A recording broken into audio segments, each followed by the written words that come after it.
इस समय हरियाणा में सफाई कर्मचारियों की हड़ताल को लेकर लगभग 20 दिन हो चुके हैं दर्शकों, और अभी तक समाधान नहीं हुआ है। बल्कि कैबिनेट मंत्री कह रहे हैं कृष्ण कुमार बेदी साहब कि अगर सफाई कर्मचारी अपनी हड़ताल रखना चाहते हैं तो वो जारी रख सकते हैं, लेकिन सरकार के काम में बाधा न डालें।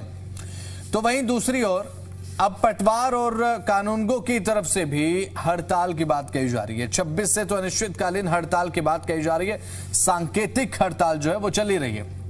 अब हड़ताल पर हड़ताल का हल क्या है, इस पर अहम सवालों के साथ मैं चर्चा की करूं शुरुआत। उससे पहले एक डिटेल रिपोर्ट दिखाता हूं आपको, देखिए सर। प्रदेश में हड़ताल पर हड़ताल एक हेडलाइन बन चुकी है। एक तरफ प्रदेश में सफाई कर्मचारियों की हड़ताल एक बड़ी चुनौती बन चुकी है, तो वहीं दूसरी ओर पटवारियों की हड़ताल भी इस समय चर्चाएं बटोर रही है। बात अगर सफाई कर्मचारियों की हड़ताल की करें तो पिछले कई दिनों से सफाई कर्मचारी हड़ताल पर, जिसका खामियाजा पूरे प्रदेश की जनता भुगत रही है। प्रदेश के अलग अलग जिलों में कूड़े के अंबार के चलते लोगों का जीना मुहाल हो चुका है। हरियाणा में सफाई कर्मचारियों की हड़ताल के बीच राज्य सरकार ने भी हालांकि अपना पक्ष रखा है। आपको बता दें कि सफाई कर्मचारियों के प्रतिनिधिमंडल की बैठक जो कैबिनेट मंत्री कृष्ण बेदी के साथ हुई थी, वो 2 दौर की बैठक विफल रही, जिसमें सहमति नहीं बन पाई। साथ ही मंत्री ने बीते दिन ये भी कहा कि अगर सफाई कर्मचारियों को हड़ताल पर रहना है तो वो रह सकते हैं, लेकिन सरकार के काम में बाधा न डालें। और इसके बाद हड़ताल का असर और बढ़ा। तो उन लोगों को हमने कहा कि आप अपनी हड़ताल, यदि आप नहीं मानते तो अपनी हड़ताल जारी रखें, परंतु टकराव ना करें, क्योंकि वो भी समाज को भी सोचता की जरूरत है। आपकी अपनी जगह हड़ताल हो सकती है, आपके निर्णय अलग हो सकते हैं, परंतु प्रशासन से किसी प्रकार का आप लोग टकराव ना करें, ऐसा मैंने निवेदन किया है। मुख्यमंत्री जी ने निवेदन किया है, और जो चीज़ें उनकी होनी थी मुख्यमंत्री जी ने फ्लैश भी कर दिया, जो हमने कर दी उनको। उनकी 14 कुल मांग थी, 14 में 13 तो डिसाइड ही हो गई हैं। तो वहीं राज्यसभा सांसद सुभाष बराला ने हड़ताली सफाई कर्मचारियों से अपील करते हुए कहा है कि अपनी हठधर्मिता को छोड़ें और काम पर सभी सफाई कर्मचारी वापस लौट आएं। सरकार ने हड़ताली कर्मचारियों से बात कर समस्या का समाधान करने का हर प्रयास किया है। पूरे हरियाणा प्रदेश में और टोहाना में सफाई से संबंधित आ रही है, जगह जगह कूड़े के ढेर लगे। मुख्यमंत्री नायब सैनी जी की तरफ से हमारे वरिष्ठ मंत्री कृष्ण बेदी जी ने कई दौर की बातचीत संबंधित कर्मचारियों से की, हड़ताली कर्मचारियों से की, लेकिन उसके बावजूद भी इसका समाधान नहीं हुआ। तो हरियाणा भर में, इसे टोहाना में सफाई का अभियान चलाया गया। इसी प्रकार के सफाई अभियान चलाए। एक तरफ सरकार पर सफाई कर्मचारी वादा खिलाफी का आरोप लगा रहे हैं, तो वहीं दूसरी ओर प्रदेश में पटवारी और कानूनगो की हड़ताल का असर भी रोजाना कामकाज पर प्रभाव डाल रहा है। सर, मैं आपको बताना चाहूँगा कि हमारे पटवारियों के ऊपर अनावश्यक कार्य थोपे जा रहे हैं। अनावश्यक कार्य कहें तो सर, सबसे पहले तो हम आपको बताना चाहेंगे कि हरियाणा सरकार ने एक रेवेन्यू पोर्टल जनरेट किया, नया रेवेन्यू पोर्टल। उस पर अभी तक कोई परीक्षण किया नहीं गया, और पटवारियों पूरे हरियाणा में अचानक लागू कर दिया गया है, जिससे राजस्व रिकॉर्ड के अंदर बहुत सी गड़बड़ियां सामने आई है। पटवारी और कानूनगो अपनी 8 सूत्रीय मांगों को लेकर सभी जिला मुख्यालयों पर 2 दिवसीय सांकेतिक धरने पर बैठे हैं। राज्य कार्यकारिणी रेवेन्यू पटवार एवं कानूनगो एसोसिएशन ने सरकार को चेतावनी दी है कि यदि 25 अगस्त तक उनकी मांगें पूरी नहीं हुई तो 26 अगस्त से अनिश्चितकालीन हड़ताल शुरू की जाएगी। एसोसिएशन ने इस संभावित हड़ताल की पूरी जिम्मेदारी सरकार और संबंधित विभाग की भी बताई है। इस समय हड़ताल को लेकर प्रदेश की राजनीति में एक सवाल जो सभी के मन में है, वो ये कि क्या प्रदेश में हड़ताल ही अपनी मांग मनवाने का एक अंतिम विकल्प बचा है, और सरकार कब तक इस हड़ताल का हल निकालती है। ब्यूरो रिपोर्ट, जी मीडिया। तो चलिए इसी के साथ कुछ अहम सवाल हैं, वो सवाल आपके सामने रखता हूं। सवाल नंबर 1 ये कि प्रदेश में हड़ताल पर हड़ताल कब तक चलेगी, और सवाल नंबर 2 ये उठता है कि हड़ताल का असर भुगत रही है जनता, कब इसका समाधान होगा। सब यही पूछ रहे हैं समय। सवाल नंबर 3 एक के बाद एक हड़ताल, सरकार के पास वैकल्पिक प्लान आखिर क्या है। सवाल नंबर 4 पहले सफाई कर्मचारी और अब पटवारी, क्या हड़ताल ही एक आखिरी रास्ता बचता है कर्मचारियों के पास अपनी मांग मनवाने के लिए। ये अहम सवाल है जिनके इर्द गिर्द हमारी आज की चर्चा जो है वो आगे बढ़ने वाली है। हमारे तमाम खास मेहमान जो अब हमारे साथ कुछ ही देर में जुड़ने वाले हैं, उनसे परिचय आपका कराऊंगा। और हमारे तमाम खास मेहमान पैनल में हमारे साथ जुड़ चुके हैं। सबसे पहले परिचय, उसके बाद चर्चा। राजरमन दीक्षित, प्रवक्ता भारतीय जनता पार्टी के, हमारे साथ जुड़ चुके हैं। इस समय स्क्रीन पर नजर आ रहे हैं। सुरेश रोड प्रवक्ता कांग्रेस मुखर्ता के साथ बात अपने रखते हैं। ओंकार सिंह प्रवक्ता एनएलडी और साथ ही सुभाष लांबा अखिल भारतीय राज्य सरकारी कर्मचारी महासंघ राष्ट्रीय अध्यक्ष हमारे साथ हैं। आप सभी का बहुत बहुत स्वागत है।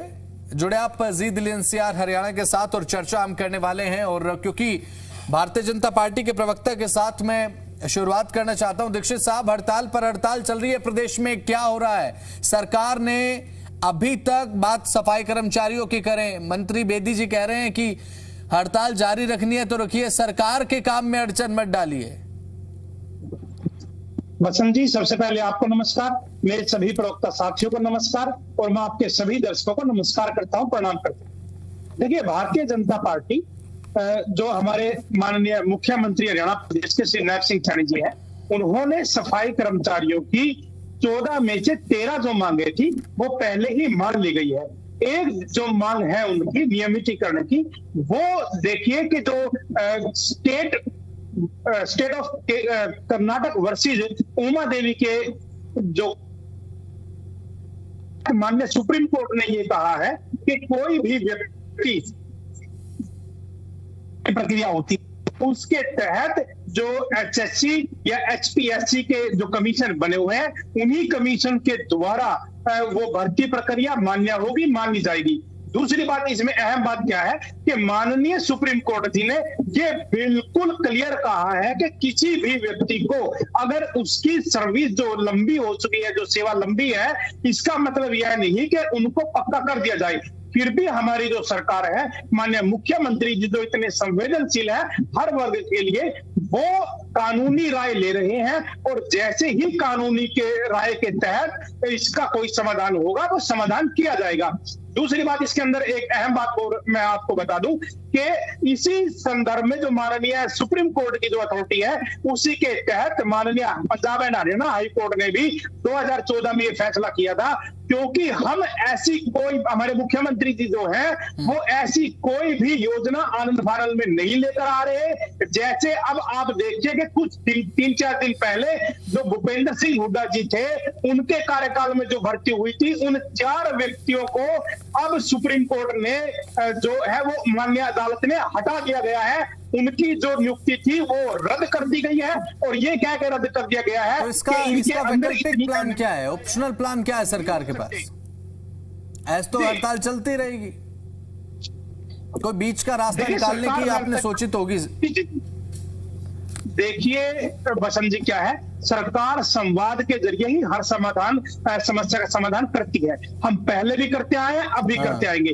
दूसरी बात इसके अंदर क्या है कि सरकार वैकल्पिक व्यवस्था कर चुकी है। रात को जैसे ही पुलिस के पहरे में या किसी वैसे सरकार जो है सफाई करवाती है, और कई शहरों में ये चल भी रहा है, रात को आते हैं तो वो सफाई करते हैं। लेकिन जो सफाई कर्मचारी हैं वो किसी तरह की अटकन ना लाए। कई बार हमने देखा है कि वो प्रदर्शन करते हैं कि ये क्यों सफाई कर रहे हैं, ये कर रहे हैं। हमारे एक और सवाल मेरा सर आपसे ये है, दीक्षित जी, राजमन दीक्षित, भारतीय जनता पार्टी के प्रवक्ता सर, इस समय पटवारियों की भी हड़ताल चल रही है और आप कह रहे हैं कि एक डिजिटलाइजेशन को एक बड़ी उपलब्धि के तौर पर भारतीय जनता पार्टी रखती है सामने कि हमने सब डिजिटल कर दिया, पोर्टल पर सारी चीजें हैं, अब सारी चीजें इलेक्ट्रॉनिक होने के माध्यम से काम आसान हो रहा है।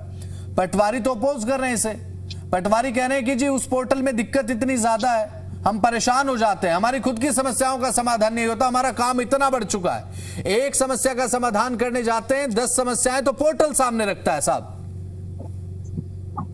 देखिए बसंत जी, क्या है, ऐसी कोई बात नहीं है। अगर किसी पोर्टल के अंदर कोई कमियां है वो तो दूर हम कर ही रहे हैं। दूसरी बात, इनकी जो एक मांग ये थी कि नई जमाबंदी इंतकाल पोर्टल की तकनीकी जो कमियां है वो दूर हो। मैं तकनीकी कमियों की तो बात कर रहा हूं सर। फिर मैं वही तो बता रहा हूँ बच्चन जी, पहले आप पूरी बात सुन तो लीजिए। अगर उसके अंदर कोई भी तकनीकी कमियां हैं जो अमेंडमेंट की जरूरत है, सरकार वो समय समय पे करती है। देखिए, हमारी सरकार ने जनता के लिए सबसे पहले ई पोर्टल लॉन्च किए, ई हरियल लॉन्च किया।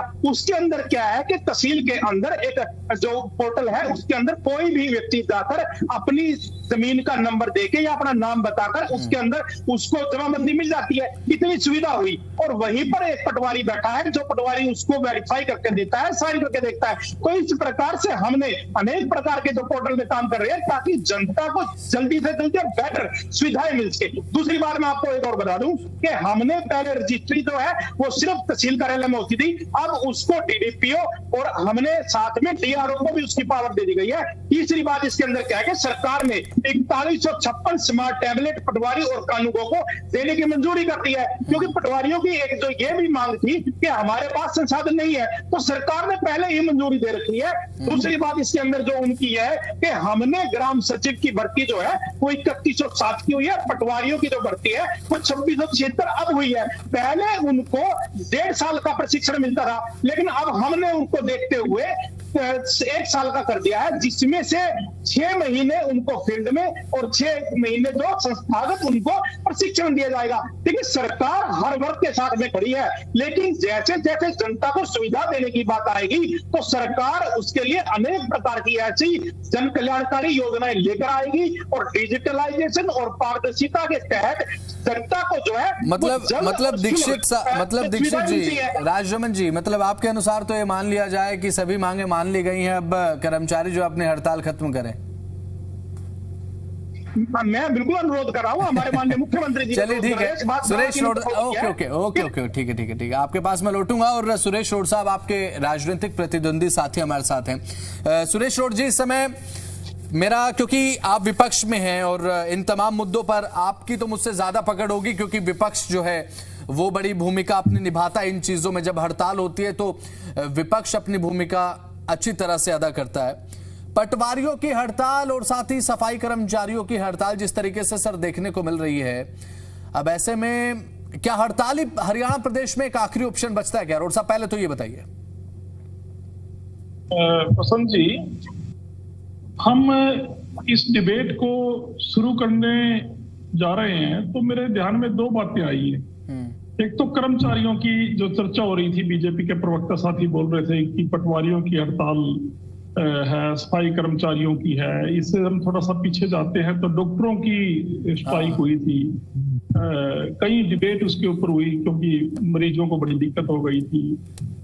मेरे को लगता है कि कोई कर्मचारी संगठन ऐसा नहीं है। बिजली वालों की भी हड़ताल हुई अभी पीछे, जब गेहूं की फसल कटी और फानों में आग लग जाती है गेहूं के अवशेषों में, तो उस समय इनके फायर ब्रिगेड के लोग भी हड़ताल पे थे। मैंने खुद मेरे कैथल जिले में, मेरे पुंडरी हल्के में 1-2 जगह ऐसी शिकायतें आई कि वहां पर आग लगी हुई है। मैंने डीसी मैडम कैथल से संपर्क साधा तो वहां पता यह चला कि फायर ब्रिगेड के लोग तो हड़ताल पे हैं। तो कोई वर्ग ऐसा नहीं है। दूसरी बात है कि सरकार की सबसे बड़ी निराशावादी सोच ये है, या तो इनको ज्ञान नहीं है या ये मान लो कहते हैं कि भाई जानबूझ के ऐसा विपरीत काम करने में अपनी दक्षता दिखाते हैं, अपनी महारत दिखाते हैं कि हम ऐसा भी कर सकते हैं। 2 ही सोच है। जैसे राहुल गांधी जी ने अभी बताया था कि ये विदेश नीति का फंडा पता नहीं कहां से ले आए, जो भी मिले उसी को पकड़ के गले लगा लो। इसी तरीके से शायद इनके दिमाग में ये बात भी घुसी है कि हमने किसी की बात को मानना नहीं, इस बात को सोचकर, इस बात को लागू करके, इस हठधर्मिता को पकड़ कर ये अपने आप को बड़ा साबित करना चाहते हैं। क्योंकि मैं ये बात इसलिए कह रहा हूं कि जब गर्मी के महीने में अप्रैल मई में फायर ब्रिगेड की गाड़ियों की जरूरत होती है तो उस समय फायर ब्रिगेड हड़ताल पे, जिस समय किसान अपनी जीरी की धान की फसल उगाता है तो उस समय बिजली बोर्ड के कर्मचारी हड़ताल पे हैं। जब कोई ट्रांसफार्मर ठीक कराना या कोई लाइन चेंज करानी, किसी के खेत के ऊपर से जा रही है वो ठीक करानी, खेत खाली होते हैं। जब मौसम के अनुसार बीमारी का प्रकोप ज्यादा होता है, क्योंकि स्वच्छता तो कहीं है नहीं प्रदेश में, तो उस समय इनके डॉक्टर और नर्स हड़ताल पे चले जाते हैं। ये बदला ले रहे हैं शायद कि 70 साल तक इनको सत्ता से दूर धकेलकर हमारे पूर्वजों ने क्यों रखा, इस चीज की टीस इनके दिमाग में मुझे नजर आती है। और ये चुन चुन कर बदला ले रहे हैं हरियाणा के प्रत्येक कर्मचारी से, प्रत्येक अधिकारी से और प्रत्येक वर्ग से। दूसरी बात मैं ये कहने लगा था कि हर वर्ग की भी हड़ताल चल रही है, चाहे किसान हो। वसंत जी, 750 किसानों ने शहीदी दी दिल्ली के बॉर्डरों पर, वो हड़ताल भी एक सबसे बड़ी हड़ताल थी। आजादी के बाद देश के इतिहास में। एमएसपी ही तो मांग रहे थे किसान। जब 750 किसानों ने अपनी शहीदी दे दी और प्रधानमंत्री जी ने वायदा किया कि मैं ये बात स्वीकार करता हूं, आप दिल्ली के बॉर्डर खाली कीजिए, किसानों ने सोचा, अन्नदाता ने सोचा कि देश का प्रधानमंत्री है, कम से कम इतनी बात को तो निभाएगा, लेकिन बाद में उससे भी वादा खिलाफी हो गई। जो सरकार किसानों की नहीं सुनी, जिस सरकार ने छात्रों की नहीं सुनी, अभी जननायक राहुल गांधी जी ने तानाशाह नरेंद्र मोदी के जब आवास के ऊपर धरना देना पड़ा तो तब जाकर इन्होंने धर्मेंद्र प्रधान का इस्तीफा लिया। नहीं तो आप लोकसभा से भी भाग जाते थे, राज्यसभा से भी, और मीडिया में आके फिर उल्टे बयान देते थे कि जी कांग्रेस को हम जवाब देने को तैयार है, हम तो अपने कक्ष में बैठे हैं, अमित शाह जी कहते थे। अरे अमित शाह जी, देश की जनता ने आपको सरकार सौंपी है, सत्ता सौंपी है, तो आप अपने कक्ष में बैठने के लिए थोड़ी भेजे गए हैं संसद में, आप लोकसभा में आके। रोड साहब, एक चीज ये कि अभी सफाई कर्मचारियों की हड़ताल को करीब 20 दिन हो गए हैं, पटवारी भी सांकेतिक हड़ताल पर है, और साथ ही मेरा सवाल सर ये आपसे है कि भूपेंद्र सिंह हुड्डा प्रेस कॉन्फ्रेंस नहीं कर रहे हैं इसे लेकर। जी, मैं इसी बात को कवर कर रहा हूँ। इससे एक मैं समाज की बात कर रहा था, वर्गों की बात कर रहा था, कर्मचारी और अधिकारियों को छोड़कर। हाँ, उस सिलसिले में मैं एक बात और महत्वपूर्ण बताना चाहता हूं। कल ही करनाल में हजारों की संख्या में रोड समाज सड़क के ऊपर उतरा, क्योंकि एक निर्दोष युवा को पुलिस ने झूठा इनकाउंटर दिखाकर मार डाला। आज 1 महीने से ऊपर हो गया, और यह हरियाणा के इतिहास में सबसे अनुशासित प्रदर्शन रहा रोड समाज का।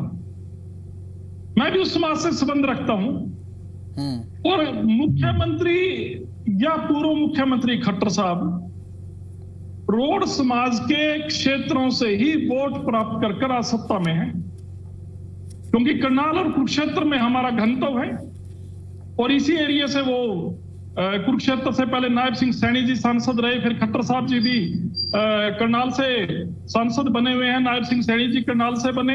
ये सारी बातें समझकर जब ये अपने वोटर और मतदाता का भी ध्यान नहीं रखते, तो ऐसे लोगों से आप क्या अपेक्षा कर सकते हैं? ये सफाई कर्मचारियों की सूद कैसे ले सकते हैं? चलिए ठीक है, आपके पास मैं लौटूंगा और इस सवाल का जवाब मैं लूंगा आपसे। अभी फिलहाल ओंकार जी हमारे साथ, एक सेकंड सर, अब मैं लौट रहा हूं आपके पास। देखिए और भी मेहमान हमारे साथ डिबेट में शामिल है, समझ रहे हैं आप। ओंकार सिंह जी हमारे साथ आईएनएलडी प्रवक्ता हैं। अब ओंकार जी, पटवारियों की हड़ताल देख रहे हैं आप, अब ऐसे में तहसील में क्या जाना हुआ किसी काम से क्या कि ओंकार सिंह जी को कहा हो कि अभी हम हड़ताल पर हैं, ये काम आपका नहीं होगा? क्योंकि प्रदेश में कई लोग तो ऐसे हैं जो पहुंच रहे हैं लेकिन केवल उन्हें वापस लौटना पड़ रहा है। ओंकार जी, आज प्रदेश 2 मुख्य कर्मचारियों के वर्ग हड़ताल पर है। सफाई कर्मचारी जो पिछले 20 दिन से हड़ताल पर है, पटवारी और कानूनगो जो तकरीबन 1 हफ्ते से हड़ताल पर है। ये उनकी सांकेतिक हड़ताल थी, 2 दिन की पहले थी और 2 दिन की 24 और 25। इसके बाद वो अनिश्चितकालीन हड़ताल पर जाने की तैयारी में है। तो मांग क्या रही है, सबसे पहले तो ये देखना पड़ेगा। सफाई कर्मचारियों के बारे में झूठ फैलाती है, ये कहती है उनकी 13 मांगे मान ली, 14वीं रह गई। अरे भाई 14वीं तो मेन है, 14वीं में तो वो कह रहे हैं कि हमें नियमित करो, और ये सुप्रीम कोर्ट का बहाना लगाते हैं। देखिए, हमारे भारत में संविधान से कानून सरकार चलती है, संविधान से कानून बनता है। 3 मुख्य स्तंभ है, विधायिका जिसका काम है कानून बनाना, कार्यपालिका जिसका काम है कानून को लागू करना, और न्यायपालिका जिसका काम है कानून का विश्लेषण करना और देखना कि ठीक लागू हुआ या नहीं लागू। अब ये कह रहे हैं माननीय सुप्रीम कोर्ट ने निर्णय दिया हुआ है, भाई विधायिका आप हो, कांग्रेस विरोध करेगी, मेरा ये मानना, ना इनेलो विरोध करेगी, आप इन कर्मचारी को पक्का करने का बिल ले आइए, कानून बना दीजिए। कानून से ऊपर तो कोई नहीं है ना, सुप्रीम कोर्ट कानून नहीं बनाता है, सुप्रीम कोर्ट कानून की विवेचना और विश्लेषण करता है कि कानून ठीक से लागू है या नहीं। जब आप नया कानून बना के उनको जॉब सिक्योरिटी की जगह ड्रामा करने के उनको नियमितीकरण दे दोगे तो बढ़िया हो जाएगा ना। हड़ताल खत्म हो जाएगी। फिर ड्रामा की और सबसे बड़ी बात, सफाई कर्मचारियों को इस सरकार पर भरोसा ही नहीं, क्योंकि 13 मई को सरकार और कर्मचारियों में समझौता हुआ था कि 30 जून तक उस समझौते को लागू करेंगे। वो समझौता लागू नहीं किया सरकार ने। सरकार वादा खिलाफी करती है। ये किसानों के मामले में भी देख चुके, चाहे मुख्यमंत्री की बात हो चाहे प्रधानमंत्री की बात हो, ये जुबान के कच्चे साबित हो रहे हैं और ये लोकतांत्रिक प्रक्रिया में बहुत दुखदायी घटना है। आज अगर सफाई कर्मचारी कहते हैं हमें सरकार पर भरोसा नहीं, तो बहुत अफसोस की बात है। दूसरी तरफ पटवारी और कानून को बैठे, वो क्या कह रहे हैं? वो कह रहे हैं जो नया पोर्टल बना 1 नवंबर 2025 को, आज तकरीबन 9 महीने हो गए, नई पेपरलेस रजिस्ट्री व्यवस्था लागू की। उस पोर्टल में इतनी कमियां हैं, मैं आपको एक एक करके बताऊंगा तो 10 मिनट लग जाएंगे। पहली बात तो उस पोर्टल में खाना कास्ट की रजिस्ट्री नहीं हो रही। दूसरी, उस पोर्टल में अगर कोई मालिक किसी खेवट में खाना कास्ट का हक रखता है, बाकी मालिकों का इंतकाल ही नहीं दर्ज हो रहा, बाकी मालिकों की खेवट उठती ही नहीं है। तीसरी, अगर इंतकाल दर्ज करने के लिए रखा जाता नया इंतकाल, तो उस पर वो नंबर दे दिया जाता है जो पिछले इंतकाल का मंजूर हुआ इंतकाल है। इससे नए तरीके के डिस्प्यूट पैदा होंगे। इनका एक जीएम है IT सेल का, मेरी उससे भी बात हुई, क्योंकि मैं रोज तहसील पटवारियों कानूनों के चक्कर इसलिए लगाता हूँ, जनता परेशान है। इनका IT सेल का GM है संदीप शीरा, सारी समस्या वहां से चली। जब आप कोई पोर्टल बनाते हो, आपने किसी कंपनी से पोर्टल खरीदा होगा, उसको पैसे दिए होंगे, उस पोर्टल में वो सारी व्यवस्था होनी चाहिए जिनकी हमें जरूरत है, क्योंकि portal is a man made device. आदमी ने बनाया इसको, भगवान ने नहीं बनाया पोर्टल को। उस पोर्टल को हम जैसा निर्देश देंगे वैसा पोर्टल काम करेगा। अब उस पोर्टल में अगर हम एक कॉलम बना दें खाना कास्ट की रजिस्ट्री का, तो ऑप्शन आ जाएगी उसमें। अब जब खाना कास्ट की रजिस्ट्री हम फीड करते हैं, अपॉइंटमेंट लेते हैं, तो उसका कॉलम ही नहीं आता, अपॉइंटमेंट मिलती नहीं। ये कौन करेगा? ये GM IT करेगा, या आप करोगे या मैं करूंगा? लेकिन इस सरकार की आंखों पर पट्टी बंधी हुई है। आपने बहुत बढ़िया प्रश्न पूछे बसंत जी, मैं आपकी तारीफ करता हूँ। 4 प्रश्न आपने बहुत बढ़िया, पहला प्रश्न आपने पूछा ये हड़ताल पर हड़ताल कब तक चलेगी? भाई 2014 से शुरू हुई है हड़ताल पर हड़ताल। ऐसा कोई वर्ग मेरे को लगता नहीं जो अब तक दरी बिछा के ना बैठा हो, और जब तक ये सरकार रहेगी तब तक ये हड़ताल रहेगी, कोई ना कोई वर्ग बैठता रहेगा। दूसरा प्रश्न आपने बहुत ही उम्दा पूछा, आपने पूछा हड़ताल कर्मचारी करते हैं, भुक्तभोगी जनता होती है। बहुत बढ़िया बात कही, जनता भुगत रही है। आज सफाई व्यवस्था देख लीजिए, मंत्रियों के घर में तो प्राइवेट बंदे लगे हैं। अब मोहल्ले गलियों की गलियां देख लीजिए कैसे गंदगी से आटी पड़ी है। और तहसील में जाके देख लो, इंतकाल, बैंक की एंट्री, बैंक चार्ज कुछ भी नहीं हो रहा, जनता भुगत रही है। और तीसरा प्रश्न आपने पूछा, बहुत महत्वपूर्ण प्रश्न पूछा कि सरकार के पास क्या कोई वैकल्पिक व्यवस्था है? ये वही व्यक्ति पूछ सकता है जो भुक्तभोगी होगा। इनके पास कोई वैकल्पिक व्यवस्था नहीं है। ये ठन गोपाल है, खाली पीते हैं, बोलते हैं, बस खाली पीते हैं, ओंकार जी बोलने वाले हैं। चलिए ठीक है ओंकार जी, आपके पास मैं लौटूंगा। हमारे साथ लगातार सुभाष लांबा जी हैं, अखिल भारतीय राज्य सरकारी कर्मचारी महासंघ के राष्ट्रीय अध्यक्ष हैं। सर, तमाम राजनीतिक पार्टी के प्रवक्ताओं का वक्तव्य आपने सुन लिया, इसीलिए मैंने सबसे पहले रुक किया। बीजेपी, कांग्रेस, INLD और कर्मचारी क्योंकि हड़ताल पर हैं, चाहे बात हम सफाई कर्मचारियों की कर लें या फिर पटवारियों की कर लें, कानूनगों की कर लें, अलग अलग डिमांड्स हैं जो कि मीट नहीं हो पा रही हैं अभी तक। इसीलिए सांकेतिक हड़ताल, सफाई कर्मचारी 20 दिन से हड़ताल पर है। सर, ये व्यवस्था को किस तरीके से प्रभावित करता है? क्योंकि पेच यहां पर सफाई कर्मचारियों की हड़ताल में एक मांग पर फंसा हुआ है, नियमितीकरण को लेकर। अब पटवारी कानूनगों के मसले अलग हैं, तो अंत में क्या कहा जाए? देखिए बसंत जी, ये बहुत अच्छा क्वेश्चन आपने उठाया है और डिबेट ही बड़ी अच्छी चल रही है। पेशेंसफुली सभी एक दूसरे की बातचीत सुन रहे हैं। पहली बार मैं ऐसा देख रहा हूँ। ये जहां तक अभी बीजेपी के प्रवक्ता ने एक दो चीजें कोर्ट से संबंधित बात करी। हाँ। सबसे पहले तो ये सवाल है कि जो इनेलो के प्रवक्ता बोल रहे हैं 13 मई को समझौता हुआ था और 17 मांगे थी जिस पर सहमति हुई थी, जिसमें रेगुलाइजेशन की मांग भी प्रमुख तौर से थी। लेकिन अब जो है सरकार की तरफ से, मंत्री की तरफ से ये आ रहा है कि 14 में से 13 मांगे पर सहमति बन गई, एक पर बात अटक रही है। हमारा ये कहना है कि 13 पर जिस पर सहमति बन गई उनके तो आप सर्कुलर जारी कर दो, एक रह गई। आज तक एक का भी सर्कुलर जारी नहीं किया। ये लोगों को गुमराह करने का प्रयास कर रहे हैं ताकि जनता में ये दिखा दे 14 में से 13 मांग ली फिर भी हड़ताल पर डटे हुए हैं। ये गलत बात है। जनता मतलब शहर सड़ रहे हैं और इनको हड़ताल की पड़ी है, सरकार ने पूरी मांग मान ली। ये जनता को गुमराह कर रहे हैं। एक भी मांग की कोई चिट्ठी 14 में से 13 की जो चिट्ठी है एक की कोई बताए, अगर चिट्ठी जारी हो रही हो तो वो बताओ। एक बात। जहां तक बात है कि कानूनी अड़चन है, हमारे साथी ने बोला कि कर्नाटक बनाम उमा देवी का डिसीजन है और डेट तो शायद नहीं बताई, 10 अप्रैल 2006 का है।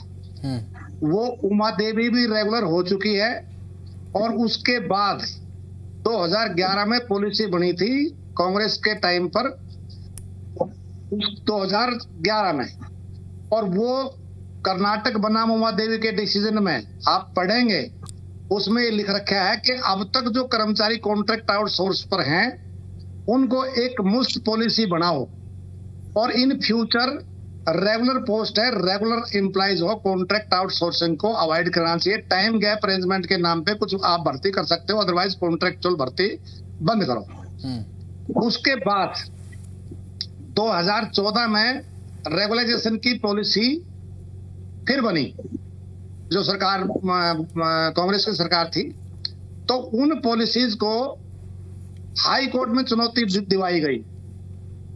हाई कोर्ट में वो जो पॉलिसी थी वो रद्द हो गई, क्वेश हो गई, और काफी बड़ा एजिटेशन के बाद सरकार सुप्रीम कोर्ट में एसएलपी में गई। और हरियाणा सरकार ये पहली सरकार लगभग ऐसी है जिसने आज तक एक भी कच्चे कर्मचारी को पक्का करने की पॉलिसी नहीं बनाई, और ये कह करके नहीं बनाई कि 2014 में जो कांग्रेस ने पॉलिसी बनाई थी वो हाई कोर्ट से रद्द हो गई है और सुप्रीम कोर्ट में वो एसएलपी पेंडिंग है, और जब तक वहां से फाइनल आउटकम नहीं आएगा हम कोई पॉलिसी नहीं बनाएंगे। एक बात। अब अप्रैल में वो दोनों पॉलिसी, 3 में से दोनों पॉलिसी को सुप्रीम कोर्ट ने वैध कर दिया कि वैध हैं। उसने सरकार ने मान लिया कि हाँ ये वैध हैं। इसके अलावा आप देखेंगे 31 दिसंबर 2025 को लालचंद वर्सेस गवर्नमेंट, और उसके बाद 23 दिसंबर 2025 को ये Manoj Kumar versus state of Haryana, ये दोनों ऑनरेबल हाई कोर्ट के डिसीजन है कि जो कर्मचारी हैं जो पुरानी पॉलिसीज में रह गए हैं और 10 साल जिसमें सर्विस होगी उन सब की सेवाओं को रेगुलर कर दें। और इसके अलावा जो डिसीजन सुप्रीम कोर्ट का डिसीजन है गेस्ट टीचर के संदर्भ में सिंगल बेंच का कि इनको रेगुलर कर दिया जाए, उसको भी सरकार डबल बेंच में लेकर के गई। डबल बेंच में फिर उनके पक्ष में फैसला आ गया। तो इतने फैसले आने के बाद और उससे पहले जो कर्नाटक बना उमा देवी को सुपरसीड करते हुए और भी फैसले आ चुके हैं। तो ये कहना मेरे को बिल्कुल तर्क संगत नहीं लगता कि कोई कानूनी अड़चन है। कोई भी कानूनी अड़चन नहीं है। सरकार की नियत में खोट है। सरकार की नियत ठीक हो तो सब कुछ ठीक हो सकता है। अब सरकार इनको रेगुलर क्यों नहीं करना चाहती? सरकार ने हरियाणा कौशल रोजगार निगम का गठन किया क्योंकि पहले ठेकेदार थे, अब सरकार मैन पावर सप्लाई करती है। वो जो कंपनी है कौशल रोजगार निगम, और उसके नोटिफिकेशन में लिखा हुआ है कि कभी भी रेगुलर होने का क्लेम नहीं करेंगे और समान काम समान वेतन का क्लेम नहीं करेंगे। तो इसलिए सरकार कह रही है कि हम जॉब सिक्योरिटी देंगे। भाई जॉब सिक्योरिटी जिसको आप दे रहे हैं इसका मतलब वो उस पोस्ट की एलिजिबिलिटी उसके पास है तो ही आप जॉब सिक्योरिटी दे रहे हो। उसको रेगुलर क्यों नहीं कर रहे? क्योंकि रेगुलर में रेगुलर करने के बिना, नियमित करने के बिना जॉब सिक्योरिटी के मायने क्या है साहब?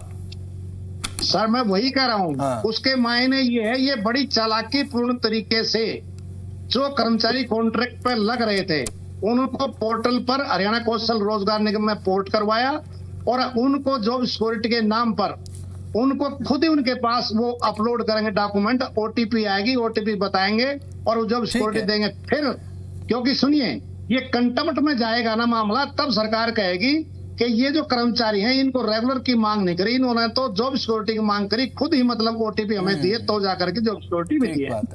तो ये पूरी तरीके से जो खेल है, ठीक है सुभाष लांबा जी, आपके पास लौटूंगा मैं। भारतीय जनता पार्टी के प्रवक्ता हमारे साथ लगातार जुड़े हुए हैं। अब दीक्षित जी, कई चीजें ऐसी क्लियर हुई हैं सुभाष लांबा जी का वक्तव्य सुन के, जो कि अब ऐसे में क्योंकि सरकार को लेकर भी सवाल उन्होंने खड़ा किया कि भाई सरकार की नियत में खोट है, क्यों रेगुलराइजेशन नहीं हो रहा। कानूनी पेच को लेकर 2014 में जिस समय सुप्रीम कोर्ट की तरफ से होल्ड पर डाल दिया गया और उसके बाद भी कई ऐसे निर्णय आए हैं जिसमें रेगुलर करने की बात अगर कही जाए तो जाहिर सी बात है सरकार पर तो यहाँ पर सवाल उठेगा ही। दीक्षित जी देखिए बसंत जी, क्या है, जैसे आनंद फानन में भूपेंद्र सिंह हुड्डा जी जब जाते जाते रेगुलर करने के लिए ये करके गए थे 2014 में जो एक्ट बनाए थे, और फिर माननीय हाई कोर्ट ने उसको रद्द कर दिया था। तो इसी प्रकार से हम ये नहीं चाहते कि किसी भी कर्मचारी को किसी भी उन्हीं पॉलिसी को सुप्रीम कोर्ट ने वैध बता दिया, आप ये भी साथ में क्यों नहीं बोल रहे? लांबा जी, जब आपको समय दिया गया आप कृपया जब अपनी बात रखेगा। मैंने शांतिपूर्वक आपके पास में मैंने आपकी बड़ी धैर्य से बात सुनी। ठीक है, आप मेरी बात सुनिए, जब आपको समय दिया जाएगा बोलिए। देखिए, हम यही कह रहे हैं, सरकार की मंशा बिल्कुल साफ है। हम आनंद फानन में ऐसा कोई कानून नहीं बनाना चाहते कि जिससे कर्मचारी जो भाई हैं उनको बाद में माननीय न्यायालय के चक्कर काटने पड़े। और चक्कर काटने की बात क्या होगी दीक्षित साहब, ये बताइए। अगर रेगुलराइजेशन को लेकर अगर कानून बना दिया जाएगा तो उसमें चक्कर काटने की दिक्कत क्या है? वो तो मांग है कर्मचारियों की। बात तो सुनिए ना बच्चन जी, हम इसी के लिए तो कानूनी जो सलाह है वो ले रहे हैं, कानूनी राय ले रहे हैं हम। अगर वो संभव हुआ तो सरकार करने के लिए तैयार है। सरकार की जो मंशा है वो बिल्कुल साफ है। दूसरी बात आप इसके अंदर ये देखिए कि जैसे ही अभी 4 दिन पहले ही जो फैसला आया है कि माननीय न्यायालय ने जो भूपेंद्र सिंह हुड्डा जी ने जो 4 वो लगाए थे उनको अभी टर्मिनेट किया, वो भर्ती रद्द कर दी। और उन्होंने ये कहा है कि इनके तो जो ज्वाइनिंग लेटर थे वो ज्वाइनिंग लेटर तक भी नहीं है, उन्होंने अप्लाई भी नहीं किया। तो इस प्रकार से सरकार है जो माननीय मुख्यमंत्री जी है वो ठोस कदम रखेंगे, जो ठोस नीतियों को बनाएंगे। किसी भी प्रकार की ऐसी नीति नहीं बनाएंगे कि कल को उस नियमित मैं ये पूछना चाहता हूं दीक्षित जी, जब सरकार योजना बनाती है, आप कोई योजना लेकर आते हैं, कोई योजना को इंट्रोड्यूस करते हैं, सरकार कहती है, मुख्यमंत्री नायब सिंह सैनी कहते हैं विधानसभा के पटल से हमारे पास बजट की कोई प्रॉब्लम ही नहीं है, सरकार में बजट नाम की तो कोई प्रॉब्लम है ही नहीं। अब मुझे एक बात आप बताइए, लंबित भुगतान, पटवारियों की हड़ताल की बात कर रहा हूं, मांगे पढ़ देता हूं। कानून को और पटवारियों की वर्षों से लंबित एलटीसी का भुगतान करने की मांग है, अभी तक नहीं हुआ। गिरदावरी सहायकों के बकाया मानदेय का एक मुश्त भुगतान भी अब एसोसिएशन की प्राथमिकता में ये जो मांग रखी गई। कानूनगो की 3 साल से लंबित इंक्रीमेंट फाइल को पटवारियों की तर्ज पर मंजूरी अभी तक नहीं मिली है। अब ऐसे में नए पटवारियों के नोटिफिकेशन जारी होने के बाद 1 जनवरी 2025 से लंबित वेतन एरियर भी जल्दी जारी करने के लिए मांग की गई है। अब ऐसे में बजट की प्रॉब्लम केवल योजनाओं में नहीं होती है, या फिर जब कर्मचारियों पर बात आती है तभी ये सारे बजट की प्रॉब्लम अड़ती है क्या सर? देखिए बसंत जी, कर्मचारियों के लिए किसी भी प्रकार की हमारे पास बजट की कोई कमी नहीं है। हम पहले हैं जिन्होंने जो सफाई आयोग का गठन किया। हमने जो सफाई आयोग के साथ जो ये क्रम इसका जो 2014 से पहले जो मिनिमम वेजेस था वो हमने लागू किया। जो मिनिमम वेजेस को अब हमने बढ़ाया है वो हमने बढ़ाया है। तो इस प्रकार से हमारी जो सरकार है, जो कांग्रेस के टाइम में सफाई जो कर्मचारी थे उनको ग्रामीण के अंदर 3 से 6 हजार रुपए मिलते थे और शहर के अंदर 8 से 10 हजार रुपए मिलते थे। लेकिन हमारी सरकार ने 2014 में आते ही ग्रामीण सफाई जो कर्मचारी थे उनका 12,000 से 14,000 वेतन किया और 15,000 से 16,000 शहर में किया। अनेक प्रकार की जो सुविधाएं हैं, चाहे वो दुर्घटना बीमा हो, चाहे वो अन्य प्रकार का जनरल बीमा हो, चाहे उनको भर्ती हो, चाहे उनके भत्ते हो, चाहे उनको इंक्रीमेंट हो। क्वेश्चन को टक्कर गए आप, जवाब आपने दिया नहीं, जवाब ही नहीं दे रहे दीक्षित जी, आप तो जवाब दे नहीं रहे मेरे सवाल का। मैं तो एलटीसी की बात कर रहा हूं सर, एलटीसी, लंबित एलटीसी और साथ ही 1 जनवरी 2025 को वेतन बढ़ोतरी को लेकर वेतन एरियर की मांग की भाई जल्दी जारी किया जाए। वेतन तो आपने बढ़ा दिया, वो उपलब्धि तो आप गिनवाएंगे, वो जारी तो करिए। तो जारी कर रहे हैं हम, उसमें तो कोई दिक्कत नहीं है। जिस तरह की तो मांग क्यों रखी गई है फिर ये जारी कर रहे हैं तो? उसके तहत हम कर रहे हैं।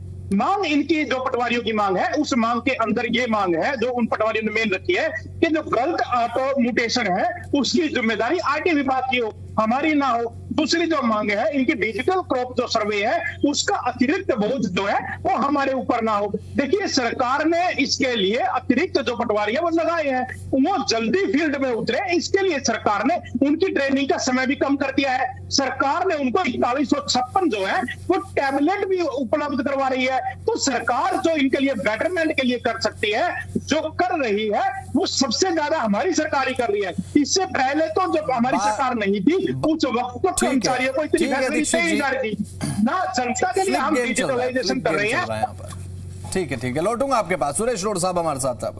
अब रोड साहब, भूपेंद्र सिंह हुड्डा HKRN को लेकर प्रेस कॉन्फ्रेंस के साधुवाद आपको कि भाई वो एक बहुत महत्वपूर्ण मुद्दा है भी, लेकिन पटवारियों की हड़ताल, सफाई कर्मचारियों की हड़ताल कब देखेंगे? हुड्डा साहब प्रेस कॉन्फ्रेंस कर रहे हैं जी। इस विषय को भी बहुत जल्द पार्टी नेतृत्व उठाएगा। ये एक गंभीर विषय है। 20 दिन हो चुके हैं सफाई कर्मचारियों को, कूड़े के ढेर लग चुके हैं इस समय तो। बल्कि सफाई कर्मचारियों की सबसे बड़ी उम्मीद, सरकार से बड़ी उम्मीद तो विपक्ष होता है। हुड्डा साहब होंगे, शैलजा जी होंगी। विपक्ष जो है सफाई कर्मचारियों की मांगों के समर्थन में बिल्कुल चट्टान की तरह खड़े हुए हैं और सरकार को बाध्य करेंगे कि सफाई कर्मचारियों की मांगों को मानकर स्वच्छता का जो है वो प्रदेश में ध्यान रखा जाए। बात करते थे स्वच्छता अभियान की, और सफाई कर्मचारी हड़ताल पर हैं। और जैसे यूनियन के नेता ने बताया अभी, लांबा जी, एक एक बात उन्होंने तथ्यों के साथ प्रकट की है। तो वजह क्या है? और मुझे तो बड़ा खेद है कि सरकार के मंत्री कृष्ण बेदी जी का बयान आपने सुनाया। वो कह रहे हैं कि हड़ताल जारी रख सकते हैं। और ये तो कटे पे नमक छिड़कने वाली बात होगी। सरकार के लिए शर्म की बात होती है अगर कोई सरकार की किसी विभाग की जो यूनियन है, वो कर्मचारी यूनियन या अधिकारी लोग वो अगर हड़ताल पे जाते हैं तो सरकार को अपने गिरेबान में झांक के देखना चाहिए कि हमारे से गलती कहाँ हुई है कि हमारे प्रदेश के कर्मचारी स्ट्राइक पर जाने को बाध्य हुए हैं। ये सरकारों का अभी तक का एक संवेदनशीलता वाला रवैया रहा था। लेकिन जैसे सरकार के मंत्री ने कहा कि आप जा सकते हैं, ये तो ताना मार रहे हैं। ये कितने गंभीर हैं? हरियाणा सरकार सफाई कर्मचारियों की मांगे मानने पर यह श्री कृष्ण बेदी के बयान से अंदाजा लगाया जा सकता है। दूसरी बात, बेटी बचाओ बेटी पढ़ाओ का इन्होंने नारा लगाया था। अब उस मुहिम पर चलते हुए तो राहुल गांधी नजर आई अभी पुणे में कितनी लाखों बेटियां हमारी एकत्रित हुई हैं। यानी इनके सारे नारे खोखले हैं। चाहे ये की बात करते थे, जैसे हरियाणा में MSP पे नारियल की फसल ऐड कर दी। में एक पौधा नारियल का नहीं होता, 1 किलो फसल नहीं होती नारियल की, उस पे कह रहे हैं हम MSP दे रहे हैं। जो फसल हरियाणा में उस पे दे देंगे 24 रुपए। ठीक है रोड साहब, विपक्ष को लेकर सवाल मैंने इसलिए आपसे किया क्योंकि देखिए, अब सरकार ने अगर इस समय मांगे मान ली तो कॉन्फिडेंस में ले लिया जाएगा पटवारियों को भी, सफाई कर्मचारियों को भी, और उसके बाद आरोप मढ़ा जाएगा सीधा कांग्रेस पर कि विपक्ष के पास तो कोई मुद्दा है ही नहीं, मुद्दाविहीन हो चुकी है कांग्रेस। विधानसभा का सेशन शुरू होने वाला है जल्दी। रोड साहब, इससे अच्छा मौका विपक्ष के पास क्या होगा कि भाई जो कर्मचारी हड़ताल पर है उनके साथ खड़ा हुआ जाए? बिल्कुल वसंत जी, सड़क पर भी और विधानसभा और संसद में भी मजबूती के साथ ये मांगा जो हैं, चाहे कर्मचारियों की हो, चाहे सफाई कर्मचारियों की हो, पटवारियों की हो, या समाज के दूसरे वर्गों की हो, प्रमुखता से उठाई जाएंगी। जैसे मैंने बताना चाहा आपको कि खुद मुख्यमंत्री जी के इलाके में करनाल और कुरुक्षेत्र में रोड समुदाय का कल का जो प्रदर्शन था वो आज तक का सबसे बड़ा प्रदर्शन आप कह सकते हैं किसान आंदोलन और छात्र आंदोलन के बाद में, और शांतिपूर्ण तरीके से था। लेकिन सरकार की तरफ से कल के बाद भी 24 घंटे निकल गए हैं, अभी तक भी कोई सार्थक संवाद की बात सामने नहीं आई। कोई ठीक है रोड साहब, ठीक है आपके पास आऊंगा मैं, ठीक है, क्योंकि समय की कमी है। अभी फिलहाल लगातार हमारे साथ प्रवक्ता INLD जुड़े हुए हैं ओंकार सिंह। ओंकार सिंह जी, अभी फिलहाल प्रतिक्रिया आपकी चाहूंगा सर। बसंत जी, आप इसका जवाब रह गया। आपने कहा क्या कर्मचारियों के पास हड़ताल एकमात्र रास्ता है? हाँ। बिल्कुल, और क्या करे कर्मचारी, बताइए, आप ही बता दीजिए। एक हड़ताल ही तो है जो अपनी उनको बातें मनवाने की, मैं तो सर कुछ सवाल पूछ रहा हूं सरकार से, तब तक पहुंचाने का एकमात्र माध्यम है। और दूसरा, आज 20 दिन सफाई कर्मचारियों को हो गए, 1 हफ्ता प्रभारियों और कानूनगों को हो गया। इससे पहले बिजली कर्मचारी हड़ताल पर थे, अनिल विज ने झूठा सच्चा वायदा करके उनकी समस्या हल नहीं करी ना, 10 अक्टूबर तक का टाइम ले लिया। उससे पहले ट्रांसपोर्ट कर्मचारी हड़ताल पर थे, उनको भी टाइम दिया हुआ है, समस्या किसी की हल नहीं हुई है। यह सरकार समस्या हल करने में विश्वास ही नहीं रखती है, यह समस्या को लटका कर रखने में काम करती है, क्योंकि समस्या में उलझे रहेंगे विपक्षी दल भी, कर्मचारी भी, जनता भी, और ये अपने घपलेबाजी करते रहेंगे। जिस दिन ये सरकार सत्ता से हटेगी, आप देखना कितने घोटाले, कितने घपले सामने आएंगे। आज अगर हड़ताल की बात है तो मैं इतना जरूर कहना चाहूंगा, सरकार के बैठे हैं यहाँ पे बीजेपी के प्रवक्ता, बड़ी बड़ी बातें करते हैं, सुप्रीम कोर्ट का आदेश है। और अभी सुप्रीम कोर्ट का आदेश आप कब से मानने लगे? नवंबर 2016 में माननीय सर्वोच्च न्यायालय ने आदेश दिया था कि SYL का जो बकाया है, ठीक है, उसको केंद्रीय एजेंसियों की मदद से पूरा किया जाए। आज तक इन्होंने एक अभी फिलहाल ओंकार जी आपका ना ऑडियो अभी फिलहाल ठीक से नहीं मिल पा रहा है, ऑडियो ठीक कराता हूं मैं। अभी फिलहाल सुभाष लांबा जी लगातार हमारे साथ है। सुभाष लांबा जी, एक प्रतिक्रिया आपसे चाहूंगा सर, फाइनल कमेंट।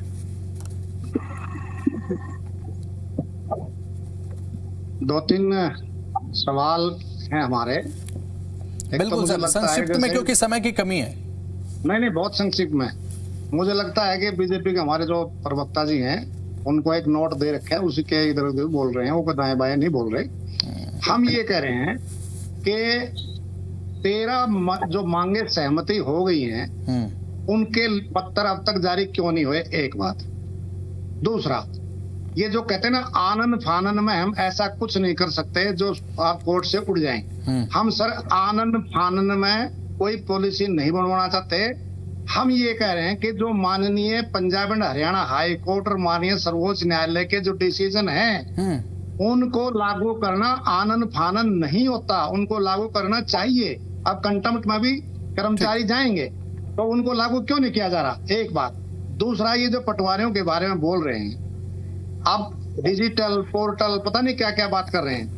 हम इनसे पूछना चाहते हैं कि क्या पटवारियों को टैब दे दिए? ठीक है, अब तक टैब देने का फैसला किया है, टैब दिए नहीं है, उससे पहले सब कुछ डिजिटल। ठीक है, ओंकार सिंह जी की बात ले रहा हूं, केवल 10 सेकंड। ओंकार जी, मेरे पास केवल 10 सेकंड है सर। आज पर की जनता दुखी है, हर वर्ग परेशान है, और कर्मचारियों का प्रत्येक वर्ग हड़ताल पर जाने के लिए आतुर है या जा चुका है। सर फाइनल कमेंट, केवल 10 सेकंड, उसके बाद मैं वाइंड अप कर रहा हूं। राजमन दीक्षित जी, सर कब खत्म होगी हड़ताल, हल क्या है सरकार के पास इसका? देखिए, सरकार संवाद से समाधान चाहती है, संवाद के लिए लगातार प्रयास कर रही है, और संवाद के जरिए इस भी समस्या का हल होगा। संवाद से ही कोई भी ऐसी समस्या नहीं है जिसका हल नहीं हो सकता। मुझे लगता है कि एक नया टर्म है, संवाद से समाधान। बहुत बहुत शुक्रिया आप सभी का, जी दिल्ली NCR हरियाणा को समय दिया आपने। अब संवाद से समाधान की बात कब परवान चढ़ेगी और कब तक हड़ताल का हल निकलेगा भविष्य घर में, फिलहाल वक्त ब्रेक का, जल्द लौट रहे हैं।